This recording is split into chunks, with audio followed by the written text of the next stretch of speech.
Climate Now, in collaboration with Copernicus.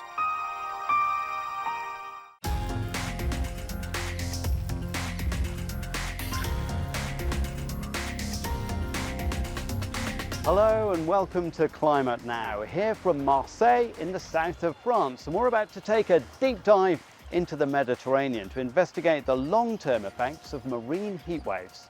C'est assez déroutant puisqu'on travaille sur des choses qui, on en est quasiment certains, vont bientôt mourir.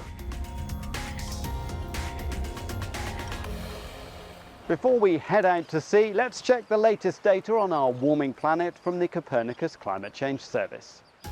On a global scale, we just had the hottest January on record, with temperatures 0.7 degrees Celsius above the 1991 to 2020 average. There was a huge contrast in temperatures across Europe. In Scandinavia, there was a particularly cold spell in early January, with temperatures the lowest they've been for decades in some parts of Lapland. Meanwhile, in Spain, people flocked to the beach in Barcelona as temperatures soared 8 degrees or more above average towards the end of January. Across the planet as a whole, this map of temperature anomalies shows how the above-average temperatures of 2023 continued into 2024. It's particularly warm over the oceans at the moment. Data for January indicates the sea surface temperature in non-polar regions is already at least as high as the all-time record set in August last year. Well, now to our story, and this region of the Mediterranean has been hit by heat waves for decades. So what impact is that having, and can we do anything about it? It's time to load up the boat with diving gear and head out to sea. These researchers are measuring the effects of marine heat waves on a long-term basis, and they're setting off to check corals close to Marseille. Alors aujourd'hui, on va aller faire des recensements de l'état de santé des populations de gorgones rouges entre 30 et 40 mètres, qui se trouvent sur un site à Marseille qui s'appelle les Farillons. Donc l'objectif, c'est de faire des suivis assez réguliers pour voir comment va se dégrader au fur et à mesure du temps l'état de santé de ces populations dans le futur. This picturesque coastline was hit by marine heatwave conditions in 1999, 2003, 2015, 2022 and 2023. Marine biologists Tristan Estac and Justine Richaume have witnessed how colonies of corals and gorgonians disappeared from the first 10 or 20 metres of water. Today, they're counting and measuring the colonies in deeper, cooler zones. Le constat est que tout ce qui est mort en 2022, c'est toujours mort, donc il reste encore les squelettes de gorgones, beaucoup.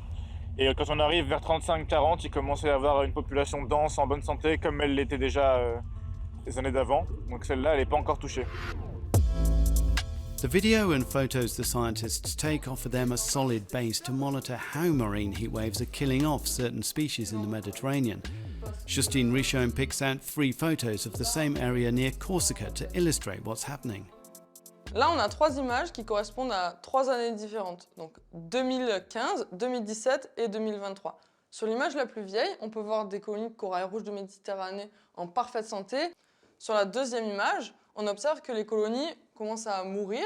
On voit des nécroses et des tissus morts. Ça peut être notamment dû à des vagues d'anomalies thermiques. Et enfin, sur la dernière image, on voit que ces colonies-là de corail rouge sont totalement tombées et reflètent une structure plutôt plate de l'habitat, et donc plus d'habitat disponible pour les poissons.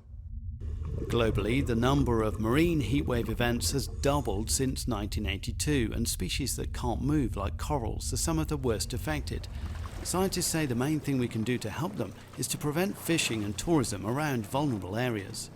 Peut-être qu'en leur enlevant les pressions humaines, on leur laisse une chance de s'adapter, peut-être qu'il y a une mutation qui va apparaître, et qu'on aura des super colonies qui seront adaptées au changement climatique et qui pourront ensuite, dans le plus beau des mondes, par reproduction, reconquérir les couches de profondeur plus en surface. However, marine heatwaves are forecast to become more frequent and intense, and even in the best conditions, these species grow at just a few millimeters per year. À l'échelle d'une vie humaine, on ne pourra pas retrouver les paysages qui ont été perdus à la suite des vagues d'anomalies thermiques, par exemple de 99, de 2003 et de 2022. Well, that is all we have time for, but you can read a lot more about how our planet is changing on euronews.com/climatenow. And I'll see you next time.